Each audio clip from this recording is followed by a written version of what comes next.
사건의 이면을 들여다보는 시간. 두 변호사가 다시 읽는 강력 사건 파일. 차량호랑 지금 시작합니다.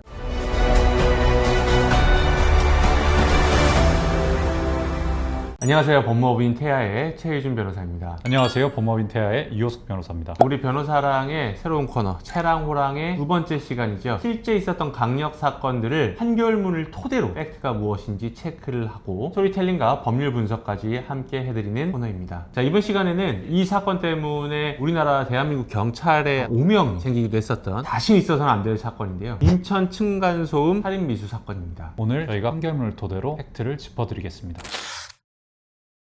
2021년 11월 15일 낮 12시 50분에 신고 전화 한 통이 걸려옵니다. 층간소음으로 인해서 크게 다투고 있고 위층이 내려와서 행패를 부린다라는 내용의 신고였는데요. 현장에 출동한 경찰관은 대수롭지 않게 생각하고 불안하시면 경범죄 처벌법 위반으로 고소를 하세요. 이 정도로 안내를 하고 현장을 나오게 됩니다. 하지만 약 3시간 반 정도 뒤인 오후 4시 반쯤에 또다시 신고 전화가 걸려오는데요. 가해자가 내려와서 또 행패를 부린다는 내용의 신고였습니다. 현장에 출동한 인원은 경찰관 2명이었는데요. 약 20년 경력의 남성 경찰관 1명과 막 부임한 지 1년도 채 되지 않은 신입 여성 경찰관 1명. 당시 이 경찰관들은 상대방이 흉기를 들고 난동을 부릴 때 방어할 수 있는 장갑과 상대방을 제압할 수 있는 삼단봉을 가지고 있었고요. 또 남성 경찰관은 38구경 리볼버 권총을 가지고 있었고 여성 경찰관은 상대방을 제압할 수 있는 테이저건을 가지고 있었습니다. 뿐만 아니라 이 두 경찰관 모두 레스큐미라는 것을 가지고 있었는데요. 유리를 깰 때 쓸 수 있는 작은 망치를 가지고 있었습니다. 부장을 한 상태로 현장에 출동을 하게 되었는데요. 현장에서 경찰은 우선 피해자와 가해자의 분리를 시도합니다. 피해자 중에 남편은 1층으로 데리고 와서 얘기를 시작했고요. 3층에 남아있던 여자 경찰관이 피해자인 아내와 딸을 데리고 이야기를 시작합니다. 문제가 복도에서 이야기를 나눴다고 해요. 경찰관에게 하는 이야기를 가해자가 다 듣고 있었겠죠. 이야기를 듣다 보니까 분노가 폭발을 하게 됩니다. 이렇게 끔찍한 사건까지 벌어질 거는 예견하지 못했다 하더라도 앞에서 양쪽 얘기를 듣다 보면 몸싸움 정도는 생길 수 있다는 것을 충분히 알 수 있지 않았을까. 가해자는 자기 집에서 칼날만 19cm에 이르는 부엌칼을 들고 3층으로 내려옵니다. 가해자는 피해자 아내의 턱을 칼로 찌르는데요. 이때 피해자 아내의 경추가 관통됐다고 합니다. 중요한 게 칼을 찌를 때 칼을 위로 잡을 수도 있지만 칼을 거꾸로 잡는다라는 거는 내가 확실히 이 사람을 찔러서 죽여야겠다 생각으로 잡게 되는 게 일반적이죠. 결국 복도는 피로 낭자해졌고 엄마가 찔린 것을 본 딸은 엄마를 지키기 위해서 가해자의 손을 잡고 비명을 지르면서 버텼습니다. 결국에 힘이 약했던 피해자 딸이 가해자의 손을 놓쳤고 가해자는 딸마저 목을 찌르려고 했는데요. 피해자 딸이 여기저기 몸부림을 쳤는데 얼굴에 여러 차례 가상이 발생했습니다. 여자 경찰관은 피해자 딸을 돕지 않고 아래층으로 내려가기 시작합니다. 여경은 가해자가 목을 찔렀다라고 하면서 몸으로 범행 상황을 설명하고서는 남편의 등을 밀면서 위로 올라가도록 유도를 합니다. 남편은 경찰 빨리 와요 빨리 이렇게 긴급하게 이야기를 하고 자신의 아내와 딸을 구하기 위해서 위층으로 가는데요. 이때 여경과 남자 경찰관은 위가 아니라 빌라 밖으로 빠져나갔다는 거죠. 그때 나가서 이 경찰관들은 대체 뭘 했을까요? 빌라 밖으로 나온 경찰관들은 긴급하게 지원 요청을 합니다. 그 사이에 빌라 이 현관문이 닫혀버린 건데요. 경찰관들은 우왕좌왕을 하게 됩니다. 주변에 있었던 한 분이 와서 자신이 가지고 있던 삽으로 문을 여는 걸 도와줬었고 근데 이게 잘 열리지 않자 삽으로 문을 깰까요? 라고 하면서 경찰관들에게 물어봤는데 오히려 경찰관들이 이를 제지했다고 합니다. 이 경찰관들은 실탄이 들어있는 권총이 있었을 뿐만 아니라 유리창을 깨는 소형 해머까지 가지고 있었습니다. 하지만 이걸 통해서 유리창을 깨고 적극적으로 들어가려고 했었던 것이 아니라 문이 자동으로 열릴 때까지 기다렸었던 것이죠. 나중에 결국 다른 입주민의 도움을 받아서 들어가게 됐는데 이때까지 경과된 시간이 3분이 넘는다고 합니다. 사람을 죽이려면 충분히 죽일 수도 있는 시간이었었던 거죠. 3층으로 올라가자마자 피해자 아빠는 가해자의 몸을 덮쳐서 쓰러뜨립니다. 두 사람 사이에 바닥에서 몸싸움이 일어나다가 가해자가 피해자 아빠의 몸 위로 올라타게 되는데요. 가해자가 계속해서 부엌칼을 휘두르자 얼굴, 손, 힘줄 여러 가지 부위에 상해가 일어나게 되는데요. 피해자 엄마의 목을 찌른 것에 이어서 피해자 아빠도 끔찍한 범죄에 휘말리게 됐습니다. 뒤늦게 올라온 경찰이 가해자에게 테이저건을 쏘는데요. 테이저건으로 쓰러진 가해자에게 수갑을 채우게 됩니다. 이 과정에서 목을 관통당했던 피해자 엄마에 대한 응급조치는 이루어지지 않았습니다. 가족들 입장에서는 경찰관이 있으니 지금 바로 도와줄 거야 곧 올라올 거야 라는 생각으로 정말 1분 1초를 버텼을 걸로 보여지거든요. 그런데 3분이 지나도록 결국에 경찰들이 와서 한 거는 수갑을 채워간 것 뿐만 뿐이죠. 이 사건 범행으로 인해서 평생 간병인의 도움이 있어야만 생활을 할 수 있을 정도로 큰 장애를 입게 됐다고 하는데요. 기능 수준도 아이처럼 크게 낮아졌다고 합니다. 따님분은 얼굴에 큰 상처를 입게 됐을 뿐만 아니라 손에도 큰 상처를 입게 돼서 평생 대검과 성형에 신경을 써야만 하는 상황이 되었습니다. 이렇게 끔찍한 범죄를 저지른 가해자에게 어떤 처벌이 이루어졌을까요?